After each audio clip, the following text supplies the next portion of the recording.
What's up guys? Maulan. It's rainy Thursday. May padating na bagyo. Maganda kasi weather kanina ng umaga. So ngayong pauwi na ako, saka naman biglang bumuhos. Buti na lang may kapote tayo. And safe.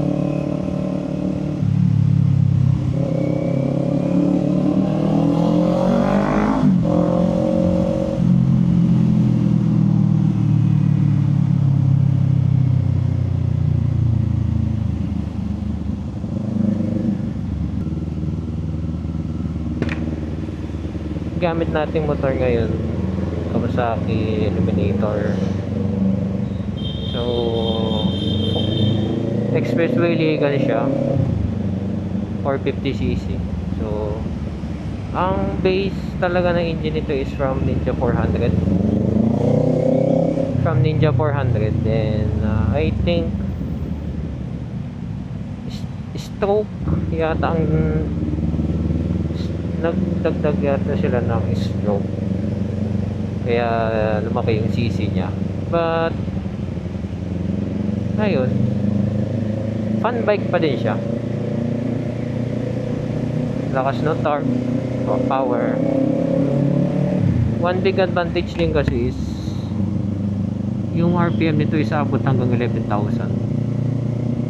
Like ang taas para sa twin cylinder na 180 degree firing. Sarap din pang daily kasi cruiser siya, and kahit cruiser bike siya, basta masaya siyang gamitin.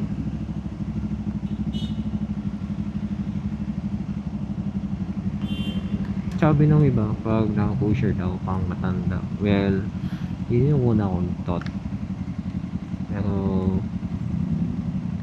medyo nagbago yung tingin. Actually, pag gusto mong mababa ang seat height na parang mala adventure bike na magaan-gaan, cruiser bike, yun lang, mababa yung pegs. So compromise yung cornering capability. So ito, since sa akong rider na twisties, laging sumasayad kaliwa kanan, and bitin siya actually yung lean angle. Kasi one time nag-lean ako, so may pagka-speed din, pero sumayad na siya. Pero maglilin pa dapat ako kasi need ng more lean para mas more turn.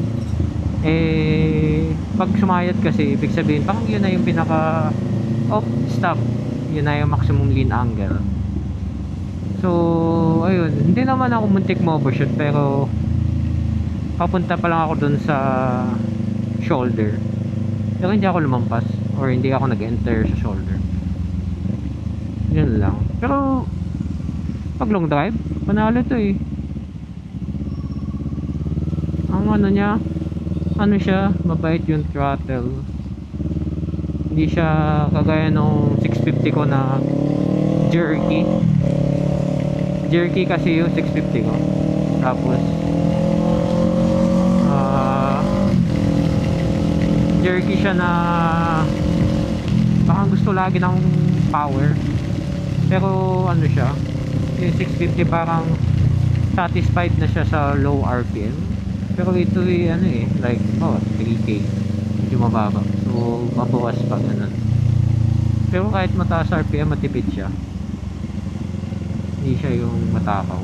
Actually napakala to ng 30 kilometers per liter, sabi ni Google for sure naman di naman naabot sa akin yan. Ano lang, basis lang. At least alam mong matipid siya. So parang kain lang na yan, mga 200cc ganun, or 150cc na carburetor ang fuel system. ganun. Matipid siya actually. Tapos expressway legal bike pa. Yun yung isang nagustuhan ko. Grabe, lakas ng ulan. Malalaki yung patak. Ulan siya na malalaki yung patak. So, yun. Yun lang, ulan. Ay, yun, masyado siyang malapad. Malapad yung handlebars.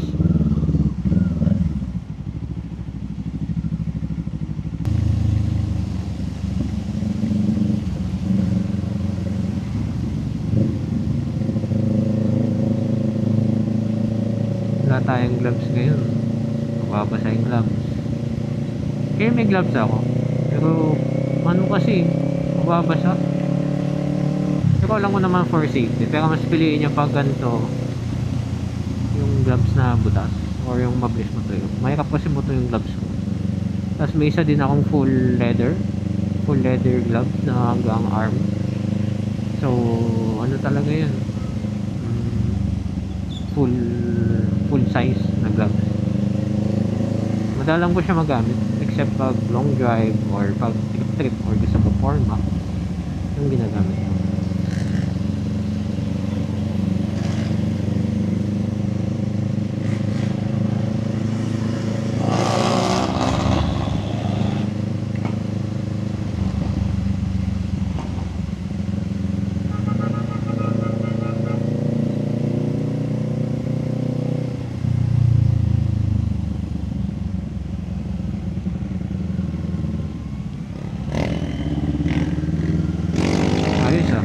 Lahat blue na yung motor, blue pa yung kapote nila, couple gold sila, gold.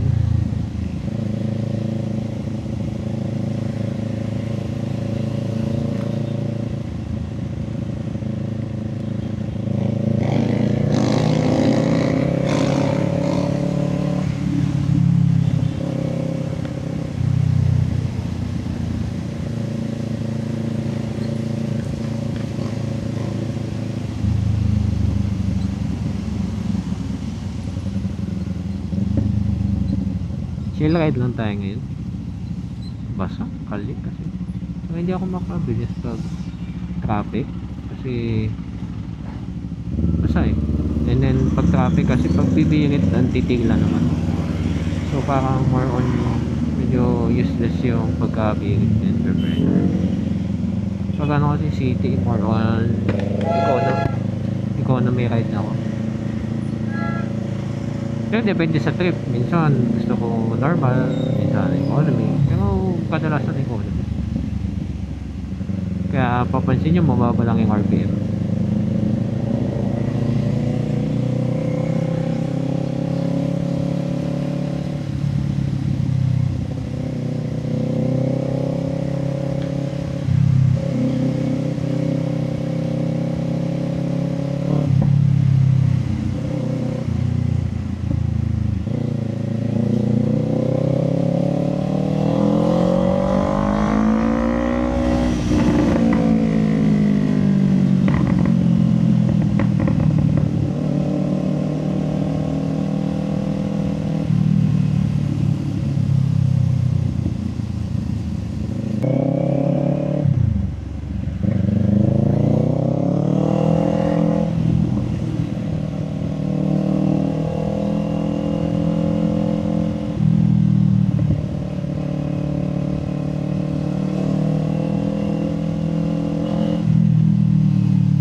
Basang-basa yung bangko.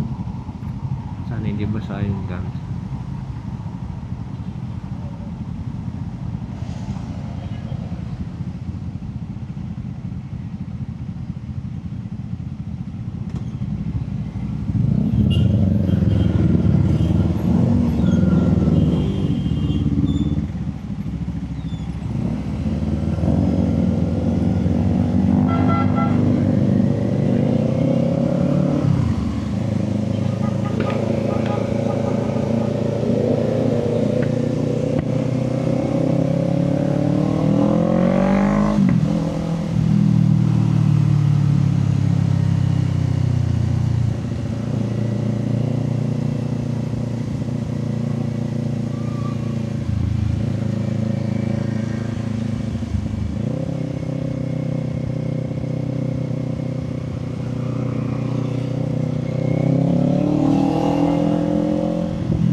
traffic.